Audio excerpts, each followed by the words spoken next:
you've done all this work and you've had all these pre-season games and it finally comes round. It actually happens, the competitive stuff that you guys live and breathe for. Is it a bit of a Christmas Eve situation? It is. It's really exciting, isn't it? I mean, obviously all your hard work's been done in the pre-season, as you just touched on. So we're really looking forward to it. We can't wait for the challenge. We've shown some really good signs of what we've been working on the training ground in the games that we've had.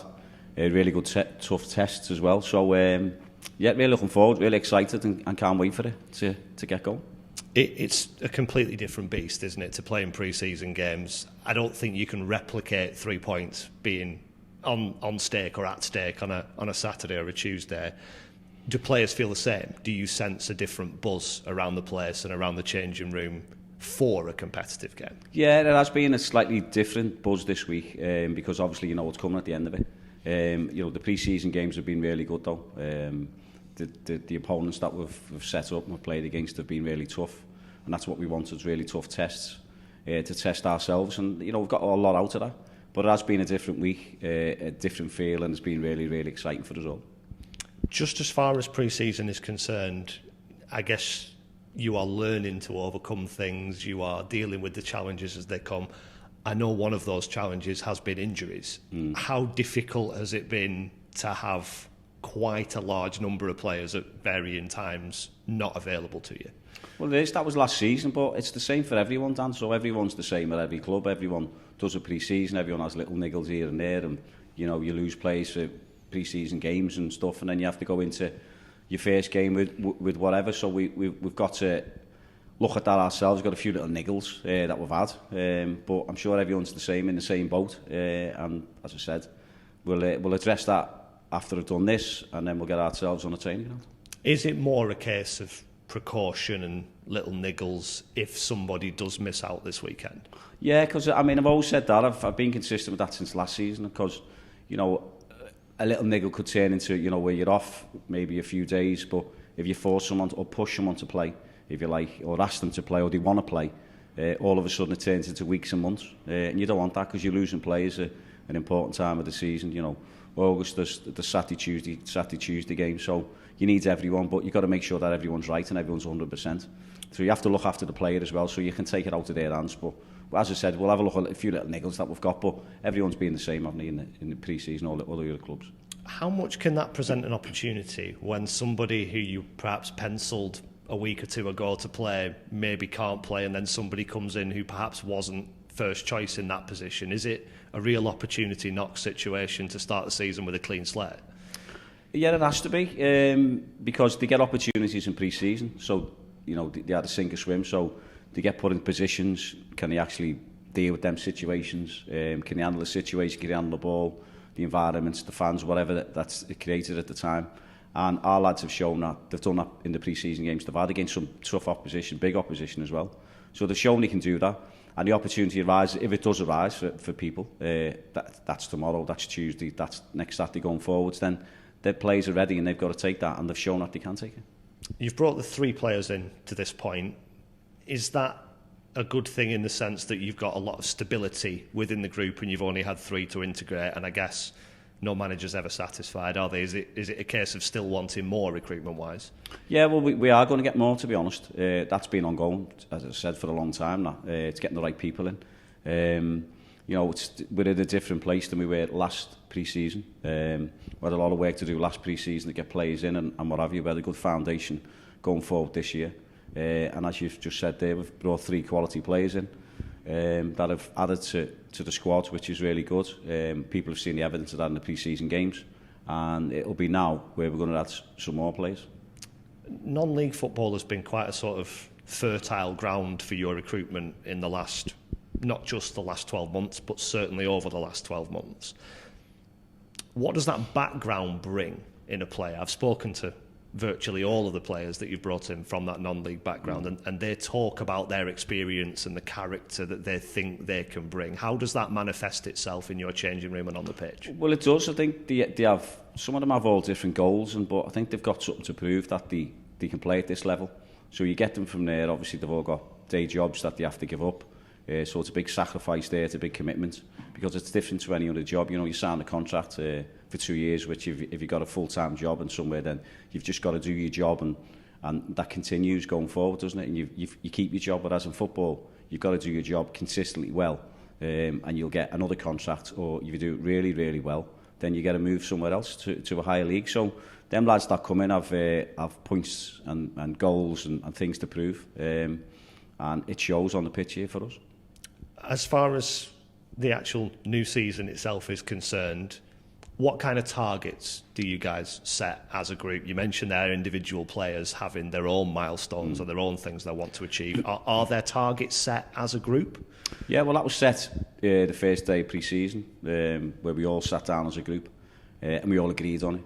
So that'll be staying in-house. But obviously you want to better than what you've done last year. But the targets are set within the squad, and we're making sure that we hit them targets. Just as far as analysis of last season is concerned, where do you feel you can improve or need to improve? Well, you have to improve everywhere, don't you? So last season's last season, that's in the past. So I'm not looking back and going on about this and going on about that, and let's talk about this and talk about that. It's what we're going to do next, the most important thing, Dan. So the next thing that we've got is the challenge is Gillingham going forward. So what we'll do is, and we've done now since the day we come back, which was the 23rd of June, is prepare for that. Set our own goals, set our own targets as individuals do, and as a squad, if you like. And we know what we've got to do. And if you want to look back, we're definitely going to be better than last season. Yeah, I suppose incremental improvement is how you get where you want to go. Yeah, definitely, yeah. But you have to improve, I think, at anything. You have to get better at your job, no matter what we all do in our life. You have to get better. Because you can't just be mundane. You can't just bob along and say, okay, I'm just sort of... People can and just be happy in what they're doing, but I think you want to get up and be a better person every single day and want to better yourself in whatever you do. So that's our job, that's the players' job, and they represent the club and represent the fans to go and do that every day. Is that part of the recruitment, the sort of people that you're bringing in have to want to do that?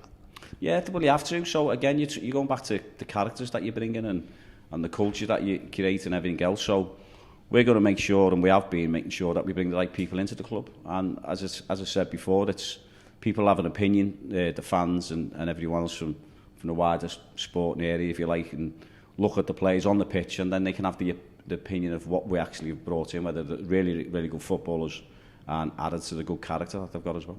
It's that time of the year, isn't it, where it seems everybody's got an opinion on a new football season. How much attention do you pay?